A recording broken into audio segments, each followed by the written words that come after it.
Fala galera, beleza? Moral Dinheiro na área. Comentaram um pouquinho aqui a matéria da Suno sobre Casas Bahia. BB Investimentos tem recomendação de venda para as ações. Pô, venda em 8 de janeiro. Vamos falar um pouquinho sobre isso? Claro, deixa o like, inscreva, comente, compartilhe e vire membro do canal se tiver afim aí de me acompanhar mais de perto. E claro, bom dia, boa tarde, boa noite. Vale lembrar que ontem foi 6,73% de alta, tá?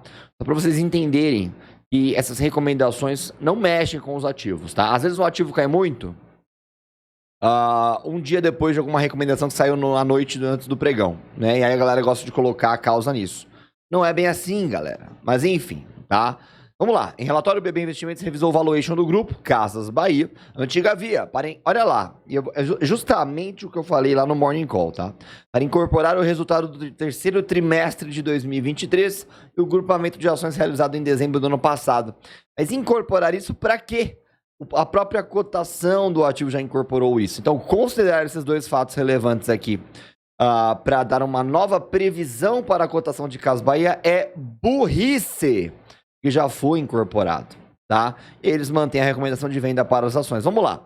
No texto, o analista Jorge pontuou que as ações da Casas Bahia despencaram 81% em 2023, refletindo a piora da situação econômico-financeira do grupo Casas Bahia ao longo do ano, aliado a um processo de follow-on desastroso que chancelou um novo patamar de preço para as ações. Ela explica ainda que após a divulgação do resultado referente ao terceiro tri, BB Investimentos rebaixou sua recomendação para a venda, diante da apresentação de números fracos, que em conjunto com o momento delicado vivenciado pela companhia e pelo setor também, lógico, com o rebaixamento de ratings corporativos e de crédito, acendeu um alerta quanto ao elevado risco de execução do seu plano de recuperação, que não é judicial, tá?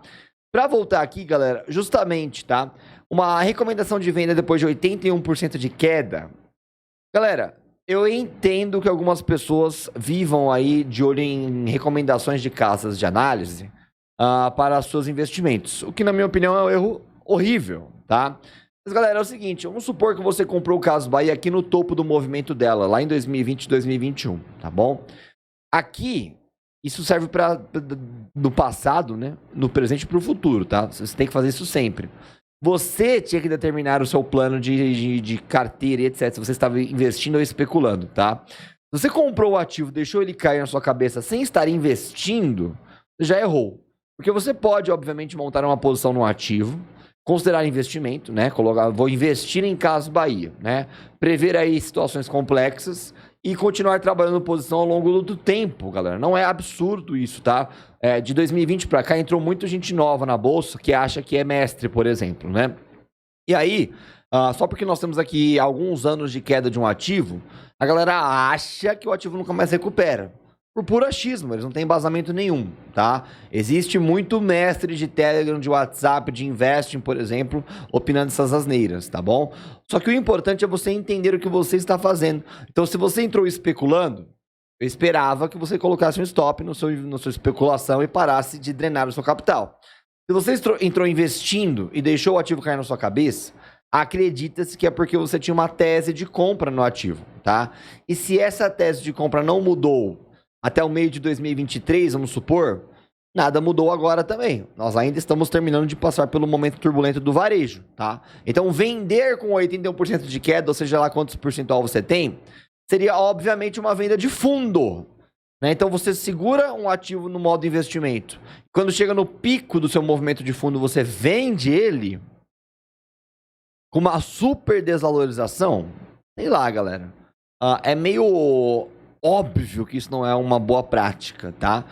Agora, se você entrou como especulação e deixou virar investimento por causa do percentual negativo, você também errou. A bolsa de valores, galera, é muito fácil, é muito óbvia quando você coloca essas métricas e você segue elas. O problema é que a grande maioria não consegue segui-las. Esse é o problema, tá bom? Então, recomendação de venda. No fundo do poço, eu entendo que as casas de análise têm que fazer isso, mas quem seguir, prepare-se para chorar no longo prazo aí com a grande maioria dos ativos de varejo, eu diria, tá? E aí eles colocam, considerando a incorporação de premissas ainda mais conservadoras de crescimento e rentabilidade em 2024 e 2025, Entendemos que Grupo Casas Bahia segue em um momento desafiador, com desequilíbrio entre a relação risco-retorno, razão pela qual mantemos nossa recomendação de venda.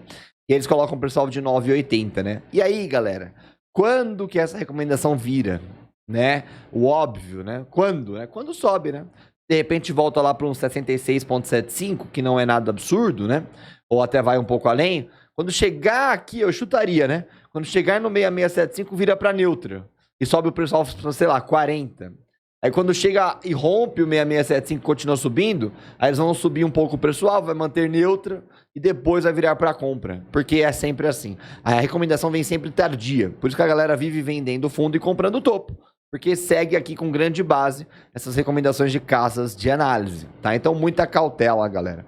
Em vez de você encarar investimento como um jogo de acertar, um cassino, não é cassino, tá? Você não precisa ser enraizado no mundo dos investimentos. Você pode fazer uma gestão de patrimônio um pouco mais sábia e trabalhar a posição ao longo dos anos, porque os anos vão refletir a melhora do setor e trazer o ativo de volta. Se você continua com seus aportes recorrentes e, obviamente, de uma maneira correta, pesados para cada ativo, né? Não é para ficar se alavancando em ativos de varejo, não acho que é uma boa ideia de qualquer maneira, mesmo com expectativas de melhora. No longo prazo, o ativo volta a subir e você acaba colhendo os seus frutos, tá? Então, recomendação de venda. No fundo do poço do ativo, sei lá, o tempo vai dizer, tá? Vai ficar gravado esse vídeo aqui. Bom, então, com o tempo a gente vê, tem queda de juros americanos chegando, tem mais queda de juros brasileiros chegando, tá? É um case, obviamente, peculiar, mas assim, Magalu também tá sofrendo, tá? Então, bastante cautela com o viés que a mídia e as casas de análise, obviamente, divulgadas pela própria mídia, colocam na sua cabeça, tá? E, de novo, pra galera que precisa, de repente, ouvir o óbvio, tá? Ou aí pros haters de plantão, ninguém está falando para ninguém se alavancar ou fazer uma carteira focada em varejo, tá? Não é isso, tá bom? Só que é um ativo que apresenta grande chance, né? Por exemplo, Casas Bahia, deixa eu jogar no gráfico mensal aqui, né? Lá no pico de 2021, por exemplo, e também durante 2020 e 2021, durante esses dois pontos aqui, o que mais se ouvia era, poxa, devia ter comprado na base ali de 2019 e 2020. Era o que mais se ouvia, quando a foto era essa aqui, ó. Tá bom? Quando tava assim o ativo, ó. Ah, devia ter comprado no fundo ali em 2020, 2019, 2018. Devia ter comprado até em 2016. Era o que mais se ouvia. Era o que mais se ouvia. Agora que tem a chance de fazer novamente esse movimento, dadas as devidas proporções, é óbvio, a galera tá mandando vender fundo. Por quê? Porque pro sardinha raiz, quando tá no fundo é uma porcaria, quando tá no topo é uma maravilha. Por isso que ele vende fundo e compra topo. Isso é meio óbvio, né? E não adianta eu falar 1000 vezes, tá? Todo ativo no fundo vai ter um alienado maluco que acha que manja muito de bolsa, que vai chamar de porcaria. Depois que esse ativo subir e ele ficar chupando o dedo, ele vai começar a falar que é bom, que ele tá de olho, ou que ele vai comprar agora, ou ele vai falar, putz, devia ter comprado lá atrás. Sempre a mesma narrativa, galera. Por quê? Porque não sabe fazer nada de flexível com o próprio capital. Ele não sabe comprar aos poucos. É aquilo lá que eu falei no outro vídeo de Casas Bahia. Ele veio da renda fixa e ele acha que é uma paulada só. Ele acha que ele tem que acertar sempre, que a renda variável tem que variar só para o alto. Então, muita cautela com esse tipo de pensamento. Beleza? Conteúdo para poucos ou para quem quer aprender. Tamo junto. Curso na descrição. Vire membro. Partiu.